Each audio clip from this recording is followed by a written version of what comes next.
a veteran, and I am obviously a lover of all things food and family.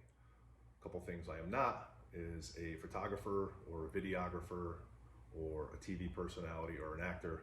So there's probably a good chance I'm either going to stumble or stutter, or maybe even one of my kids comes barreling out of the bathroom naked. And I hope you understand, and you're welcome.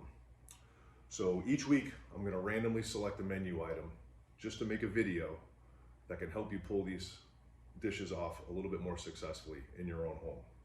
It could be one of the easier recipes of the week, or possibly one of the ones that's a little bit more complicated or intricate, if you will.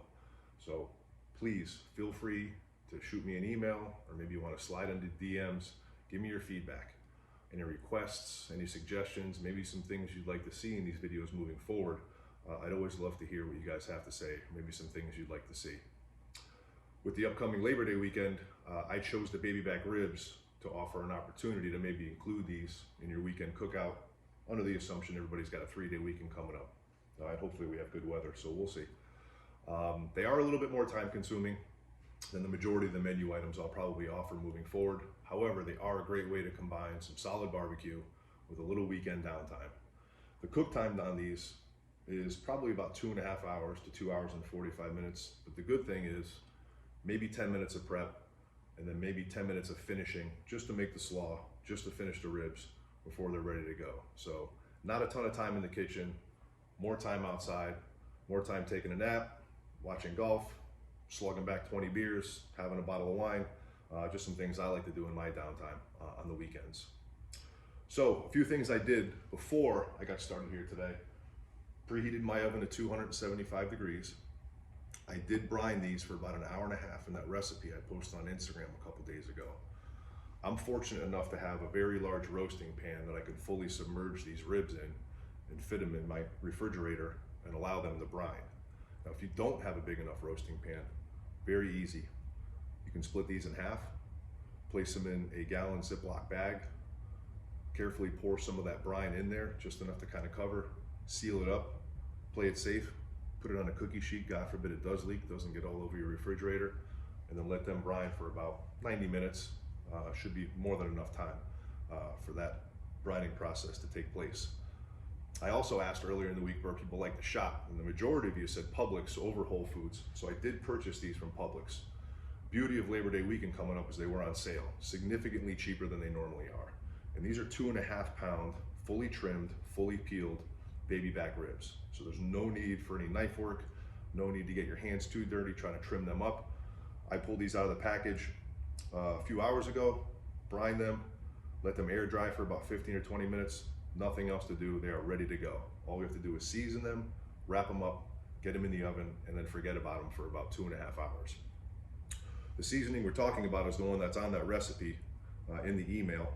Just to go over it real quick, off the top of my head, correct me if I'm wrong, tablespoon of kosher salt, tablespoon of chili powder, tablespoon of brown sugar, and then a teaspoon each of black pepper, paprika, garlic powder, onion powder, cumin, and then last but not least, my little secret weapon that I include in all my barbecue spices is coffee.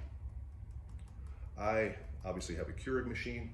I'm the only person in my house that drinks coffee, but if you have a bag of coffee grinds in your refrigerator or freezer, a teaspoon of that'll be more than enough. Adds a ton of flavor, a little bit of smokiness, and I think it's a great addition to any barbecue spice. So we're just gonna mix this up real good. No need to get fancy, you don't need a whisk or a fork or anything, you just use your finger. We're gonna kind of get our hands dirty here today for these first 10 minutes to get these in the oven. So on a clean cookie sheet that I have here, I peeled off two, I'm gonna say 2.5 to 3 foot sections of heavy duty aluminum foil. And I say heavy duty because it's a lot thicker than regular aluminum foil. And I think it's a lot safer as well. If you don't have heavy duty aluminum foil, simply double up. Wrap them once, and then using the same method, wrap them a second time. See, there we go. Party foul number 1. They're a very sensitive countertop. Because what's gonna happen if the foil's too thin, once these get about 1.5 hours to 2 hours in the oven and that meat kind of starts to retract a little bit and the bones are exposed, you don't want that bone to poke through the foil and then it's going to start leaking the liquid everywhere and then it's just going to cause a mess in your oven, and that's the last thing you want to do when hopefully you're spending those 2.5 hours doing something else than worrying about a kitchen that's billowing smoke. So I'm going to season the meat part first, which is the top part here. And don't be shy with this seasoning either. The recipe calls for those quantities of seasonings because it is just about the perfect amount to season these. And if you wanted to make a double batch to keep some of this seasoning mix in your spice cabinet or cupboard, you're more than welcome to, because I think it's a great little go-to to have anytime you want to season some chicken or fish or steak or anything you want to throw on the grill as well. You also notice I'm not wearing a glove, so if you do happen to have any seasoning left over, since we're kind of going back and forth here, I would highly recommend not saving it, just because you don't want any cross-contamination. Because anytime you're handling raw chicken, raw beef, or raw pork, not only do you want to be careful, but obviously when we're done here, we want to make sure we wash our hands thoroughly and then spray down and wipe down any countertops or utensils that we're going to use. So once that's all patted in, we'll take our first rack, shake off any excess, and then we're going to place it right on this large stretch of aluminum foil. Let me bring that over here so you can see it. I'll put this guy off to the side. So now we've got kind of the underneath of the rack exposed, and you can see it's already cleaned. There's a little bit of membrane left. It's not enough that it's going to make it chewy, or it's not going to be tender. It's not going to hold up the cook time or anything. It's simply just going to kind of hold everything together. A little bit more of the seasoning. And another reason we cook them essentially upside down like this, as you can see, it kind of forms a little bit of a boat or a bowl. And on the underneath is where the majority of the fat is. There's not enough fat on the top to where if it renders off, it's going to leak through. So what this will do is act, like I said, as a little pool. So once these start to cook, all that fat's going to kind of collect down in the middle, and it's just going to offer another opportunity to maximize tenderness, because there's going to be moisture continuously cooking into there. Anytime you can kind of reuse that fat or kind of keep it cooking on the pork itself, it's just going to add a ton of flavor and a ton of tenderness. So we'll fold these over, nice and easy. Careful not to poke any holes. Sorry I don't have a sound, guys. It's probably very loud. And then we're just going to crimp these corners up nice and tight. And then we're going to roll the sides over just to make an airtight seal. Not too complicated. Doesn't need to be like a Christmas present.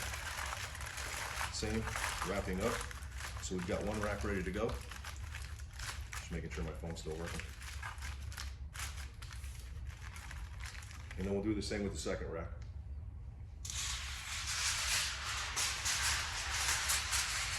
Foil goes down. Shake off the excess. Meat side down right in the middle. And then we'll season that well with the last of our seasoning. I said don't be afraid to use all of it. Trying to get an even coverage. Perfect amount.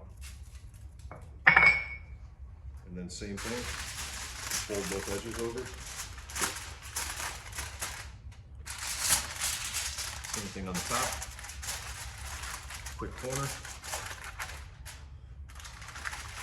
Quick corner. And then we'll roll those sides back over. Round two, airtight seal. And these are in under 10 minutes ready to go in the oven. Now, obviously the brining process takes a while, making the seasoning, making the brine itself, but all things you could do ahead of time. You find some time on Friday or Saturday, you want to make the brine, you want to make the rub, have it put aside. All it's going to do is cut down into your cook time, whether you cook these on Sunday or Monday for the holiday, or if you decide to wait till Friday when they're actually on the menu, you could do the first few steps at any given time during the week when you have some free time. So 275 degrees, preheated, ribs are ready to go. Right in the middle rack. Alexa, set a timer for 2.5 hours. She's great. So, plenty of time to do whatever we want now. 2.5 hours, we'll pull them back out of the oven. We'll open up that foil very carefully, check to make sure they're at the proper doneness, and then we can follow up with the rest of the ingredients. The dressing, the coleslaw, the cilantro, and all the other things that go along with making this a great dish. So, I'm gonna take a break, and we'll come back in about 2.5 hours and we'll finish this up.